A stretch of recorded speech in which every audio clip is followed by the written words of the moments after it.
So we are looking at applications of electrolysis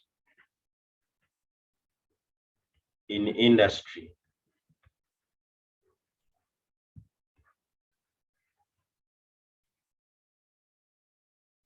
Okay. In the industry, we normally apply electrolysis first of all in extraction of metals.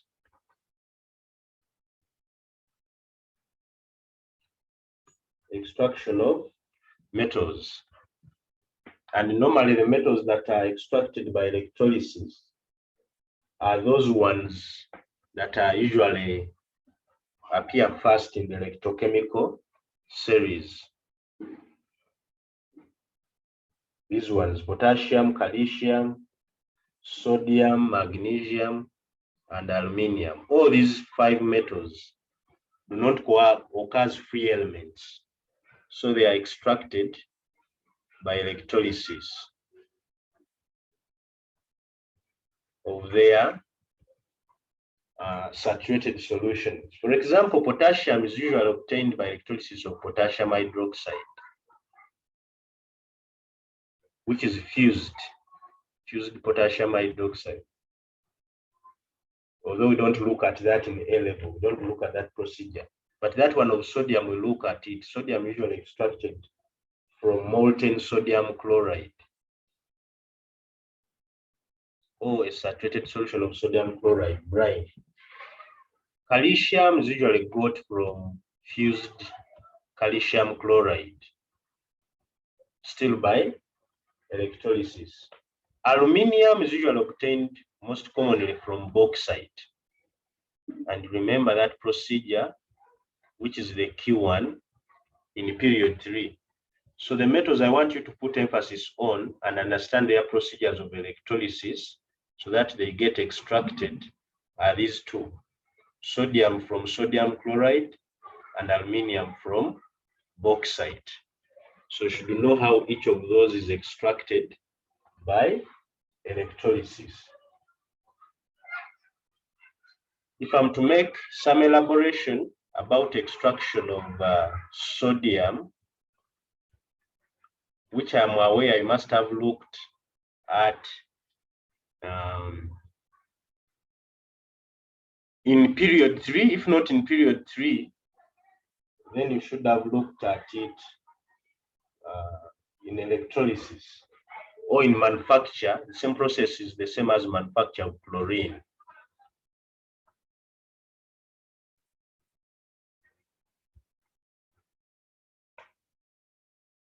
So if we are extracting sodium from sodium chloride in the Downey's cell, let me try to describe that process briefly. How do we extract sodium from sodium chloride, molten sodium chloride in the Downey's cell? Okay, because when you looked at manufacture of chlorine, you use the saturated brine, and in most of those procedures you use the, did you call it the Kastner-Kellner cell? That's what I do remember. Now, if we are to extract sodium from molten sodium chloride in the Downey's cell, what shall we do? Which procedure do we do? We shall say sodium is extracted by electrolysis. Tell us the process. It's very important. Electrolysis of which electrolyte? Of molten sodium chloride. Where? In the Downey's cell.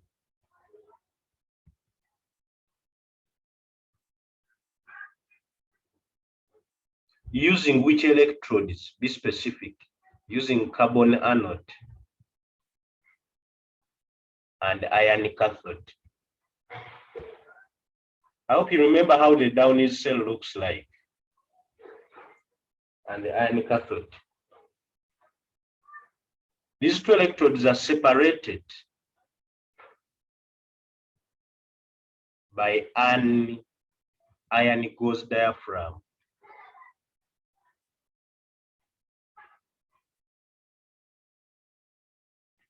So if you don't remember how the Downey cell looks like, I can try to make share here and make you see it.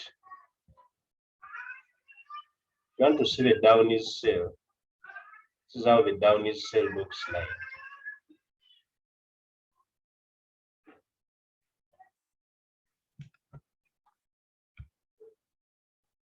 Downey's cell.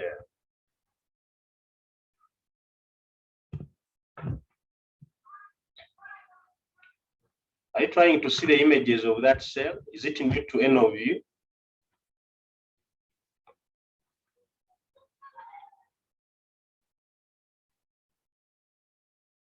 Muhammad, are you seeing that kind of cell? Yes, teacher. This is what we call the Downey's cell.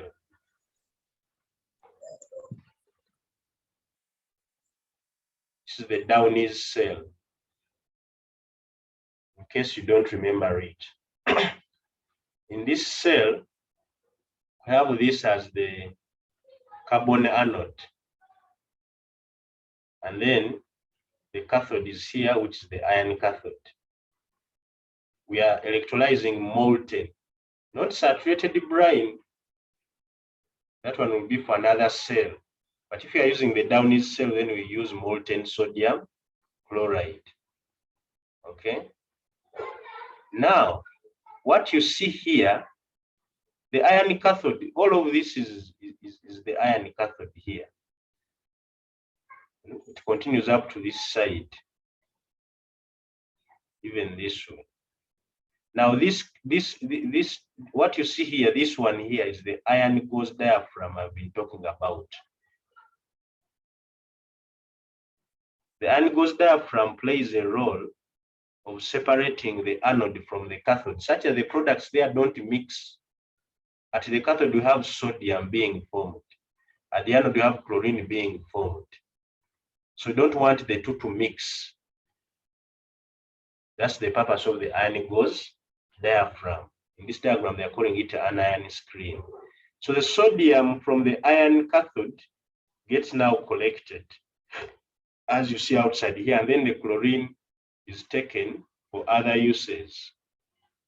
It can't be let into the atmosphere because it may pollute the air. It is taken for some other purpose.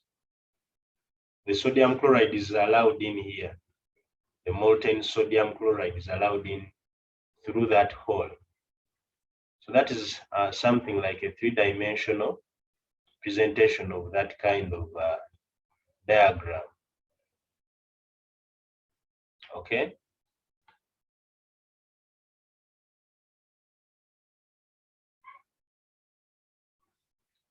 So we are looking at this. I'm trying to try to show you how the iron gauze diaphragm, I mean how the Downey cell looks. I'll show you more images so that you can be able to see clearer images of the cell. But I think that has been slightly enough. I know you looked at this in your O level. It's not something new to you. Now, if I'm to go back to my description here, we are saying sodium is extracted by electrolysis of molten sodium chloride in the Downey's cell using the carbon anode and iron cathode, separated by iron gauze diaphragm. So during the electrolysis, we add the calcium chloride. Remember this O-level method. Calcium chloride is added to lower the melting point of the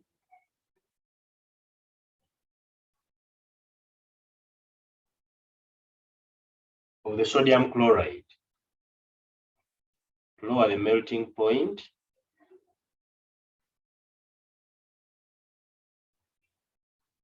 of sodium chloride from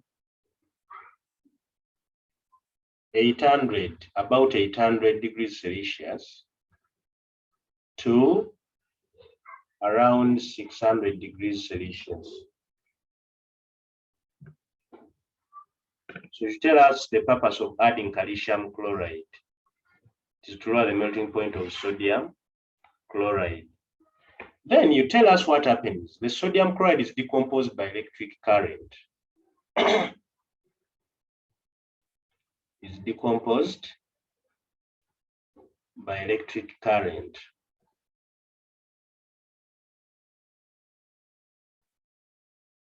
Write that equation.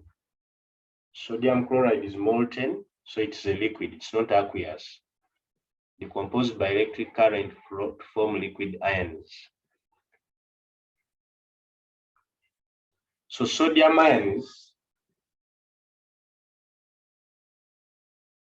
are preferentially discharged where? At the cathode, because they are positively charged. At the temperature used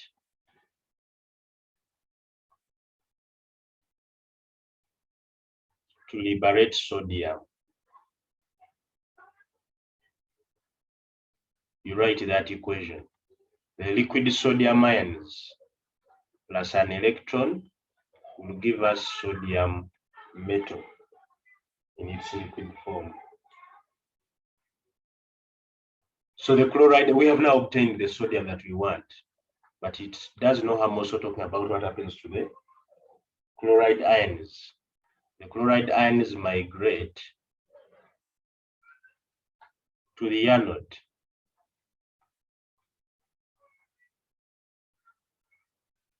And form chlorine gas.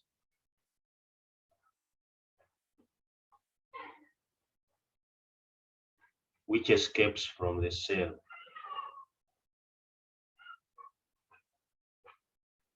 So we may take the chlorine for other purposes. You also write that equation of chloride ions migrating to the anode. It should be 2, because this is chlorine gas diatomic, 2 electrons. So that is the simple procedure. I want to re-emphasize, to make some emphasis here. Which emphasis am I making? The procedure is electrolysis. What's the electrolyte? Molten sodium chloride in the down cell. Carbon is used as the anode, iron is used as the cathode. The two are separated by an iron gauge diaphragm. Calcium chloride is usually added to lower melting point of sodium chloride from about 800 to 600. Sodium chloride is decomposed by electric current according to that equation. Sodium ions are preferentially discharged to liberate sodium at the cathode, that equation. Chloride ions migrate to the anode, giving chlorine gas. Actually, the same procedure can be used for manufacture of chlorine gas as well. So the way we use it to manufacture sodium is the same way we use it to manufacture chlorine. Electrolysis can also be used in what we call anodization. I'll not talk about extraction of aluminium, because your teachers must have talked about it in period 3. It also involves electrolysis. I want us to look at anodization of aluminium.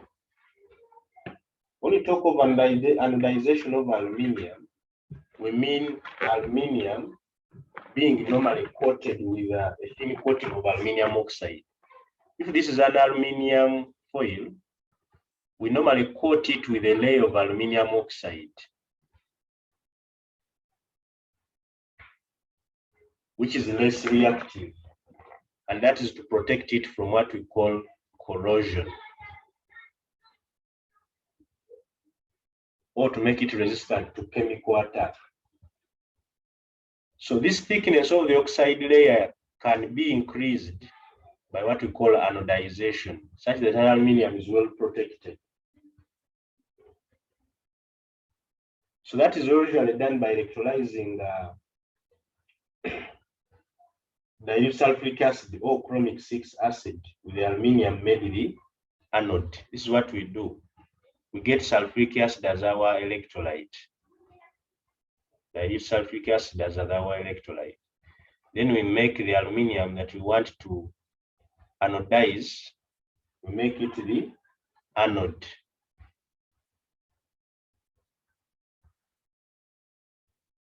So this will be our aluminium anode.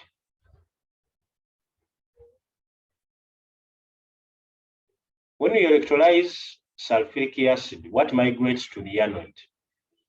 When you electrolyze sulfuric acid, I want you to understand that theory. The sulfuric acid has hydrogen ions, both from water and the acid. Then sulfate ions from the acid and hydroxide ions from the water. These ones will preferentially be discharged at the anode, the aluminium anode. And when they go there, you know what happens. You know that chemistry. You know this chemistry. Oxygen is liberated there. That oxygen now will react with the aluminium anode to give you aluminium oxide. And the aluminium oxide layer gets coated here. That's what we call anodization of aluminium. Hope you get me very well. Then, electrolysis can also be applied in what we call electroplating. This is from your O-level knowledge. During electroplating, you know what we do? We electrically coat the electrical coating of a metal with another. Why do we do that? We want to make the metal resistant to corrosion and improve its appearance. And that metal to be electroplated is made the what? This is from your O-level chemistry. Metal to be electroplated is made the cathode. And the electroplating metal is made the anode. Electroplating metal is made the anode. For example, if I want to silver plate, I want to get silver plated. I want to get silver plated iron. What do I do to get silver plated iron? This will be my cell. I have the anode here, and I have the cathode here. Sorry for that crooked diagram.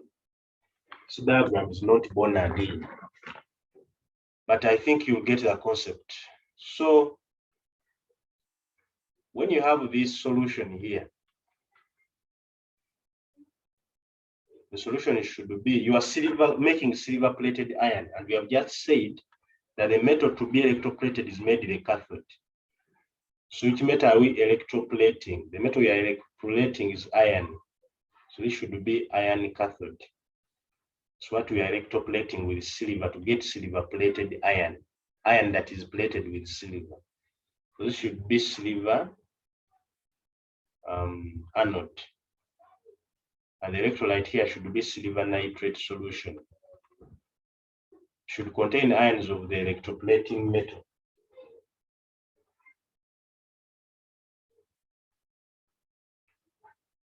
Now what happens? We have silver ions in solution. Where do they migrate to? They migrate to the cathode. When they migrate to the cathode, they form silver metal. And that silver metal gets coated to the iron. And you end up getting what you call silver plated iron. Electrolysis can also be applied in manufacture of sodium I want you to read about this manufacture of sodium chlorate 1.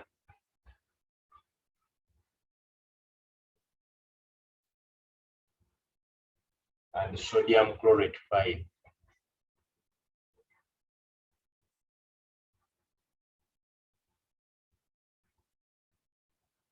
Still by electrolysis of concentrated sodium chloride.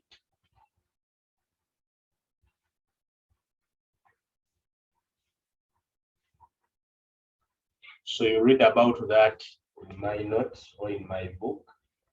We looked at extraction of aluminium as one of the applications. Electrolysis can also be used in purification or refining of copper. We shall see this later in what we call extraction of copper.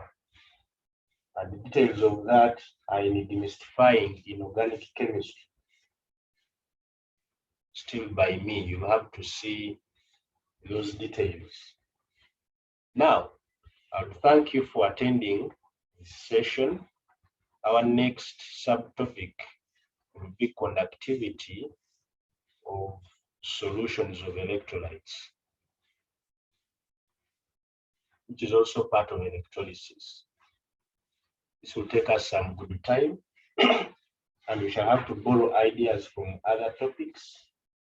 After borrowing ideas from other topics, we shall now have to complete the topic in harmony in about a few lessons. Thank you for attending this lesson. Subscribe to our YouTube channel for more of this. God bless you. Muhammad, do you have a question? Yes, teacher. So when you electrolyze aqueous hydrogen chloride solution using silver electrodes, why does the mass of the anode increase?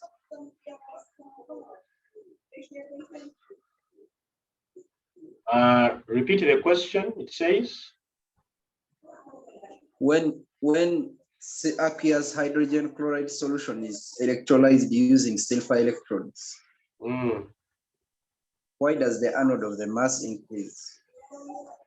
Mass of the anode. Yeah. This is the cell we have. Which electrodes are we using? Silver. Using silver electrodes. Most of these are silver. And then here, the solution we have is actually that is dilute hydrochloric acid, hydrogen chloride gas dissolved in water.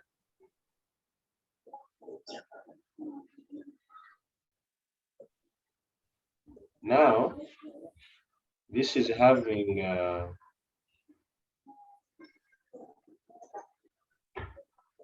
have our cell here. Positive, negative. This is the anode. It becomes the cathode.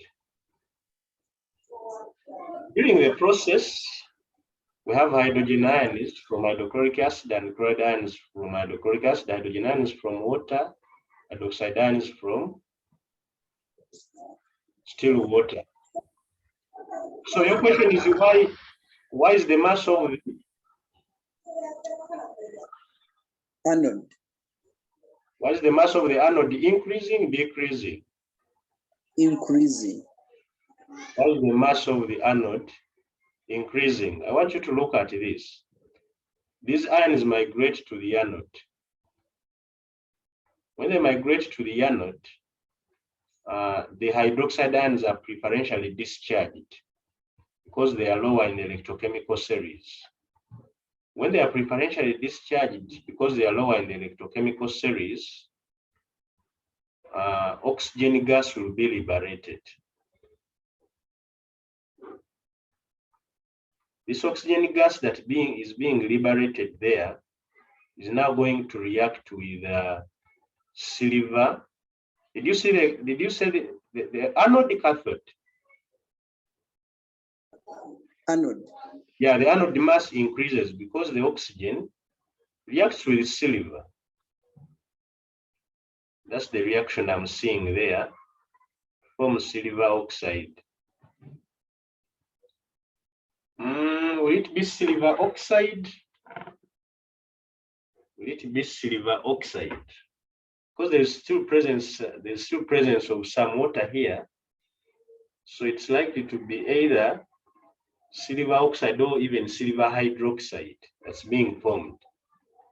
Because the reaction of silver with oxygen is a bit rare. It's a rare reaction. So